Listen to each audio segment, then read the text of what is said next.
Hello, I'm Paul Perrello, and welcome to the Philly Factor. For 70 years, United Services Organization, the USO, has provided a tangible way for all Americans to thank our men and women in uniform, as well as their families and their loved ones, for their service to our country. Each and every day, the USO fulfills its mission of lifting the spirits of America's troops and their families through an extensive range of programs at more than 160 locations in 27 states and 14 countries. Well, thousands of USO volunteers do everything possible to provide a home away from home for our troops and work to keep them connected to their families they left behind in service to our great country. Well, here to discuss the role of the USO in the greater Philadelphia area and what we can do to help the USO in their mission is Joseph Brooks.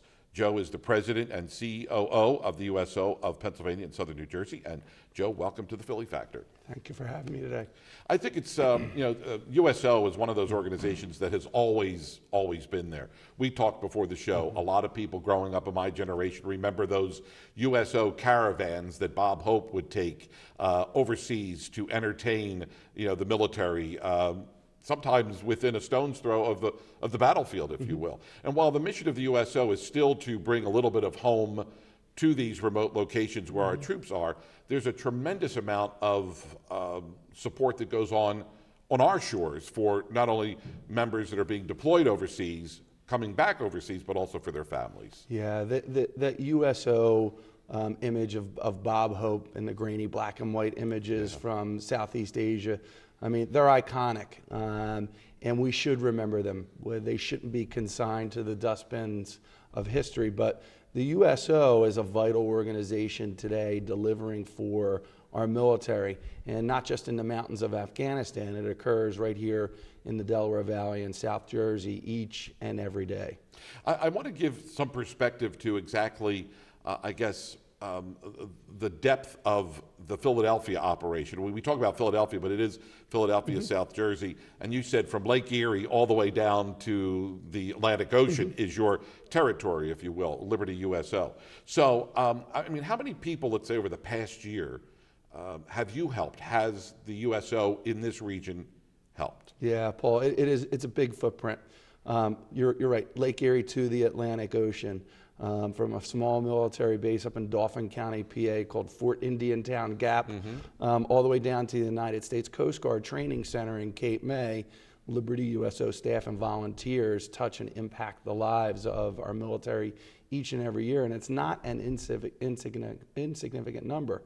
In 2011, we were talking about 149,736 individual touch points. That's USO staff and volunteers delivering three very important things: comfort, care, and support. And so while the thought is that the war in Afghanistan is many thousands of miles away, our warriors and their families live amongst us and work amongst us each and every day. So give me an example then, Joe, of some of the tangible effects of your work of the volunteers for the USO. I guess the best thing to start with is when a service person, male or female, is being deployed, and they're being deployed and they have to leave from Philadelphia International Airport to wherever they have to go. There's going to be a member of the USO that's going to be there to facilitate that, just make it comfortable for them and their family members. This is a rough time. They're leaving their family behind and they're going in for the service of their country. So give me an idea of how the USO would facilitate that. Yeah, one of the constituent groups that we serve is that transient military, that traveling military member. And there's a couple different ways in which we deliver that mission to these brave individuals. One is at our center at Philadelphia International Airport. It's in Terminal A. It's about 6,000 square feet, and there a member of the military or their family can find a home theater system, that sleeps that sits about 40 that they can watch movies. There's a gaming area for warriors to play, the latest FIFA or Madden game. There's a bank of computers for them to update their Facebook pages, respond to their email and Hotmail accounts to let mom or dad know, arrived in Philadelphia International Airport, all safe, all is well. There is a cafe for them to eat. We have laundry and bunking facilities, and it's open 24 hours a day, 365 days a year. The USO at Philadelphia International Airport is never closed because, think about it, when are our military ever off duty? They're not, so we need to be there for them.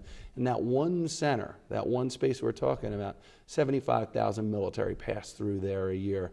When I left the center today to come here for this interview, and we had close to 200 traveling military members in there and their families either on their way to Germany or on their way home stateside here. So it's a chaotic place, it's a fun place, but so you have that traveling military experience there.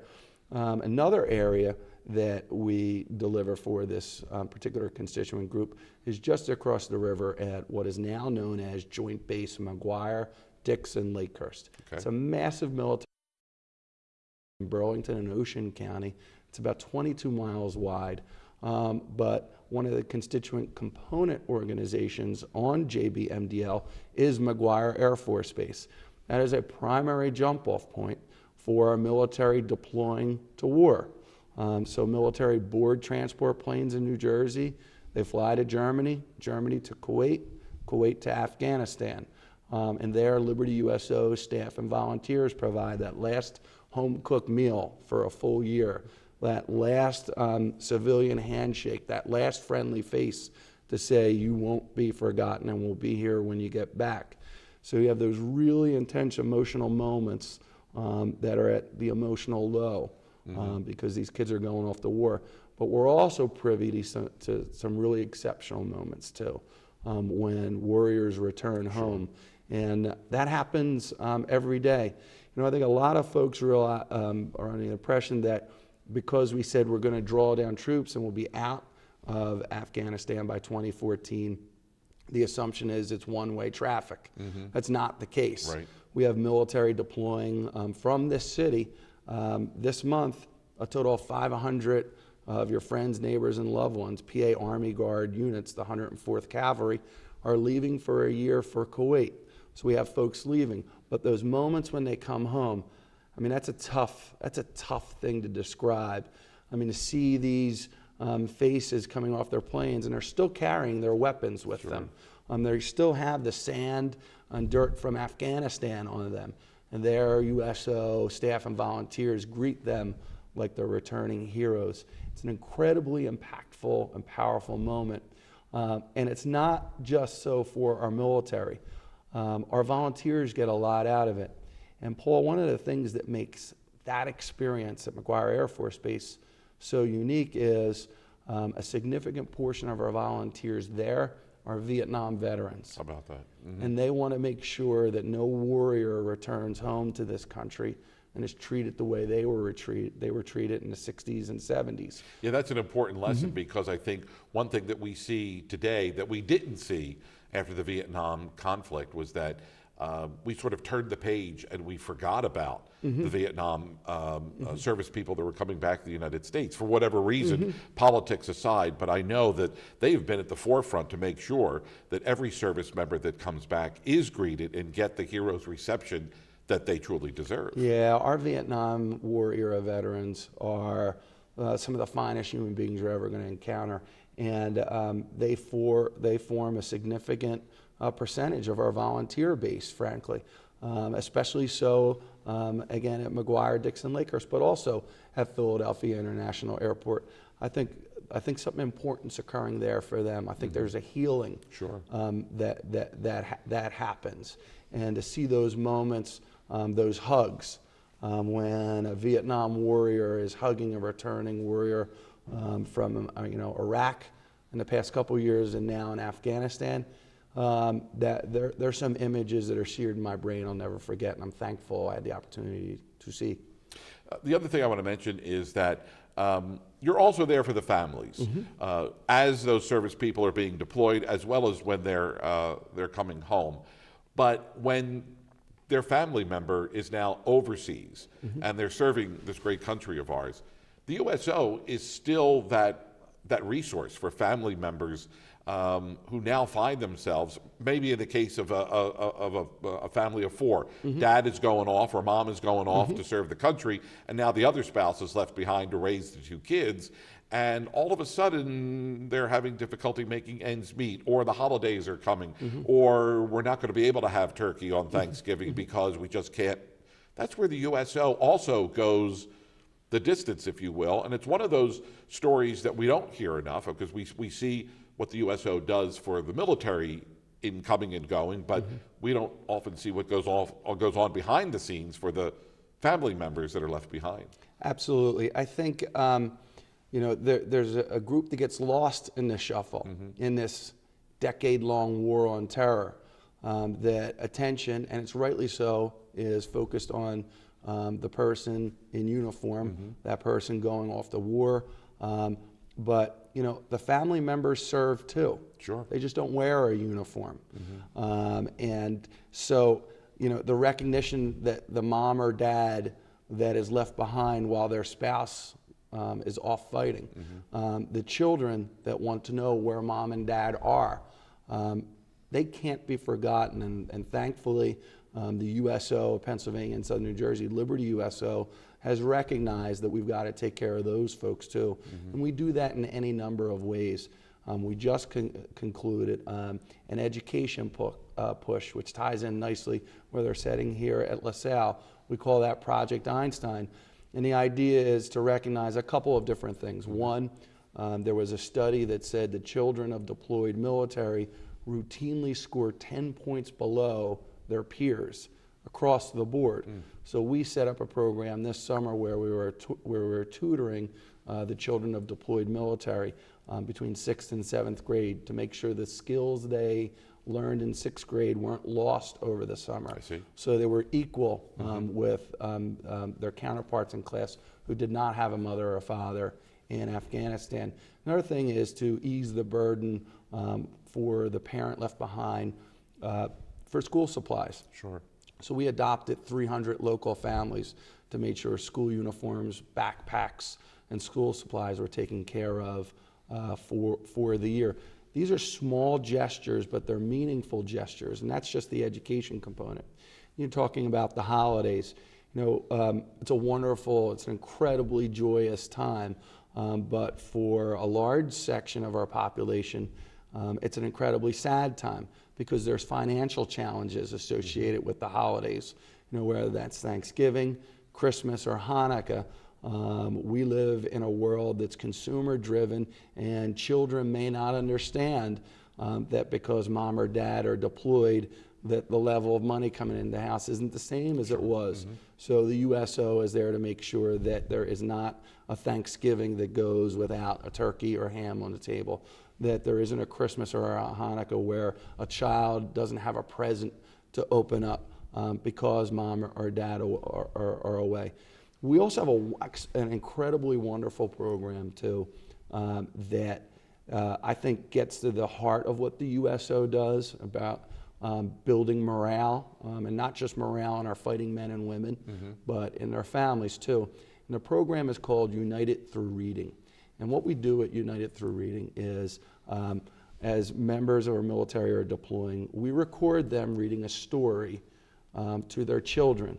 We then send that book and a copy, a DVD copy of mom or dad reading the bedtime story to them. So at night they can plop the DVD in, and dad or mom may be in Afghanistan, but every night they're having a story read to them. Wonderful component, wonderful program. It's a fantastic program, absolutely. I think, Joe, you would agree, and you've been with the USO now here in the greater Philadelphia, South Jersey area for 3 years now.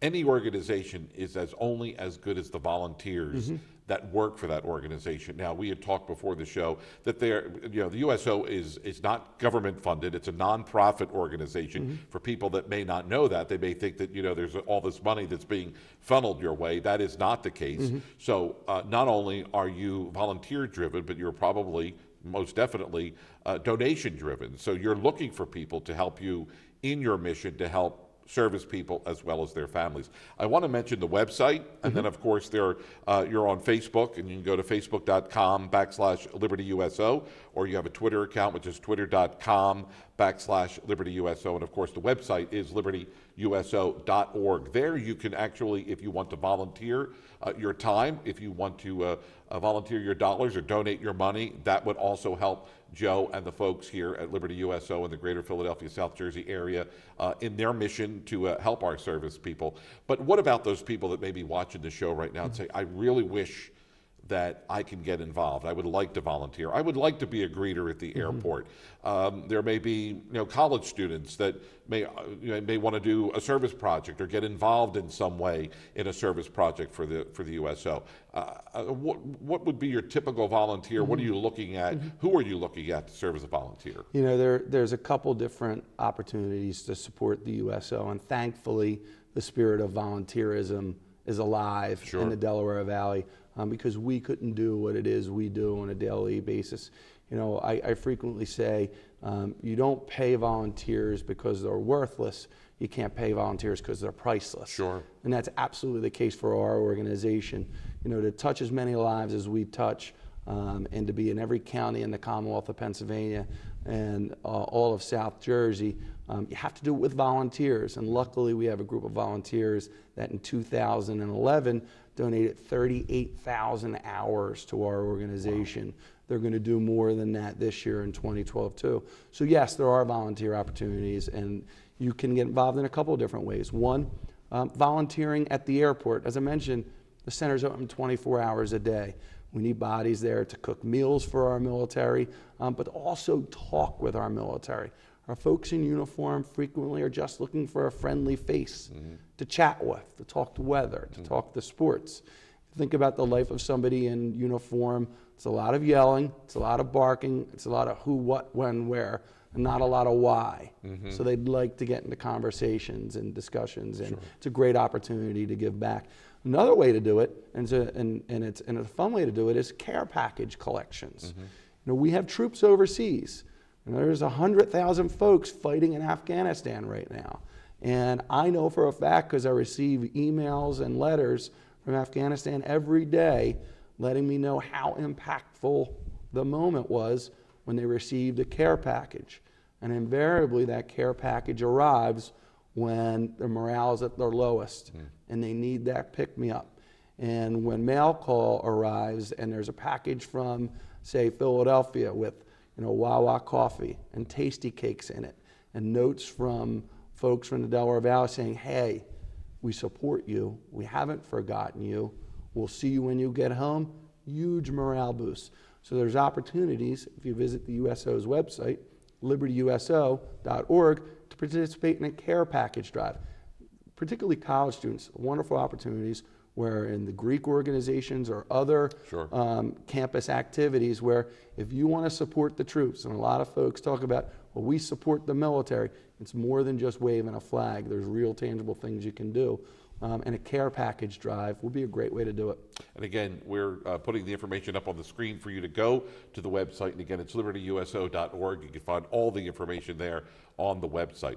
One other thing that I want to discuss is that in the case of our fallen heroes, and this is really, it's a consequence of war, and we've seen the images all too often, and many times it's the USO that's enlisted to help the family members get to their destination to welcome their loved one back. And this is probably the hardest part of, I think, anybody's, wherever they may be or wherever, from whatever walk of life you're coming from, knowing that you have to be not necessarily the bearer of bad news, but you're going to be the person that may escort them to the military that's waiting outside to take them to Dover or whatever. But that is also a very, very important function of the USO. Yeah, it is the single most emotionally, it's one of the tougher experiences the USO staff and volunteer has to do. And for the folks watching this program, if our member of our military pays that last full measure of devotion to their country, and they perish in combat, those remains are flown home to Dover Air Force Base. At Dover Air Force Base is housed the Air Force Mortuary Affairs operation. Any combat casualty that occurs anywhere in the world, those remains are flown home to Dover Air Force Base. The state of Delaware does not have a commercial airport. So unless the family members are within driving distance of Delaware, invariably they all fly into Philadelphia International Airport for that journey to Dover. And they're going to Dover for the process of the dignified transfer of remains. And as you said, we've all seen those images of the flag draped coffin coming off the plane. Those family members are in Philadelphia International Airport nearly every day. Out of a 365-day year, 297 of those days, there's a family member of a casualty in Afghanistan passing through the center.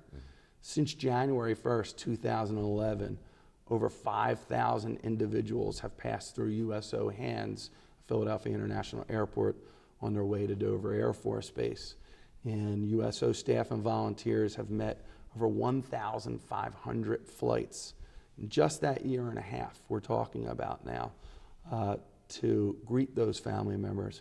And what we do is we provide that shoulder to cry on, that arm to hold on to on the walk to the ground transportation that takes them to Dover Air Force Base. And we're there to take those family members curbside and lead them to either our center in Philadelphia International Airport, if there's a delay in the flight, or directly to their airlines. And in the interim, what we're doing is we're negotiating with the 5 major airlines to make sure they understand that they have a family of the fallen on the flight. We're coordinating with our peers around the United States to let them know that we have sent a family of the fallen. Be sure to greet them in Atlanta, Georgia. It's a really intense component of the mission. It is a trying component of the mission for our staff and volunteers. We go through grief counseling on a daily basis.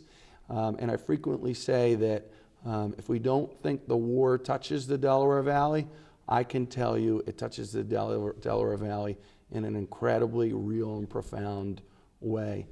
And one final comment I would offer on that is, just last week I was down at Dover Air Force Base, and I had brought some board members down there so they could understand the complexity of this particular mission component. And the commander of that base, a United States Air Force colonel, had just returned from a year in Afghanistan at Bagram Air Force Base. And his comment to me struck me about the concept of the war being brought home. He's seen more combat at Dover Air Force Base than he actually did in Afghanistan. It's a noble part of our mission.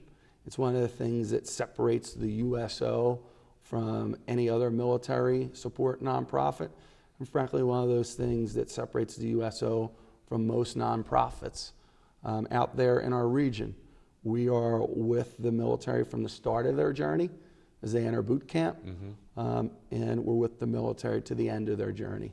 It's an all-encompassing mission, but Paul, it's the most rewarding experience I've ever been involved in. I'll bet. Joe Brooks is our guest here on the program. In the few minutes that we have left, I want to sort of tap into your resources. Is that oftentimes people will see a member of the military, whether it's getting on a bus, off a bus, they may be even in the airport terminal and seeing them walking from one gate to the next gate to get their flight home or to wherever they're going. And oftentimes people don't know what to say or what to do, or how should I thank them for the service to the country. So in the minute or two that we have left, using your experience with the USO, what could you tell our listeners? What could they do to thank our men and women in uniform? That's an exceptional question. And you mentioned this is 3 years I've been at the USO, and that was one of my first questions. Because you can be intimidated by the uniform.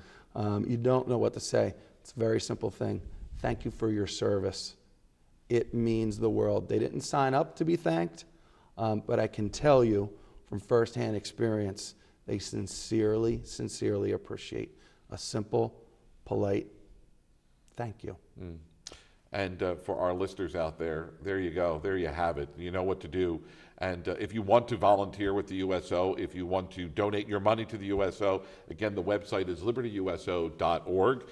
This might be the time you want to volunteer your services, whether it's at the airport or whether it's being a greeter at the airport or just being a shoulder to lean on at the airport. Your service is invaluable. And Joe, I want to thank you and all the volunteer staff and the few members that are paid members of the USO in the greater Philadelphia, South Jersey area for the great work that you do. And you're the unsung heroes. I mean, you're the people that are behind the scenes that that help many of these returning warriors and those that are being, sent out again for another mission. You're really there, and you help facilitate what could be on one end of the spectrum, a very difficult situation, and then on the other end of the spectrum, that triumphant return for so many of our heroes. Yep. So I want to thank you for your time. I'm glad we were able to do this. Thank you for having us. All right, Joe Brooks with us here on this edition of the Philly Factor. And again, if you want more information, I encourage you to go to the website, which is libertyuso.org. And just remember, when you see a man or a woman wearing the great uniform of the United States of America, just say thank you for your service. Until the next time, my name is Paul Perrello. Thanks so much for being with us here on the Philly Factor.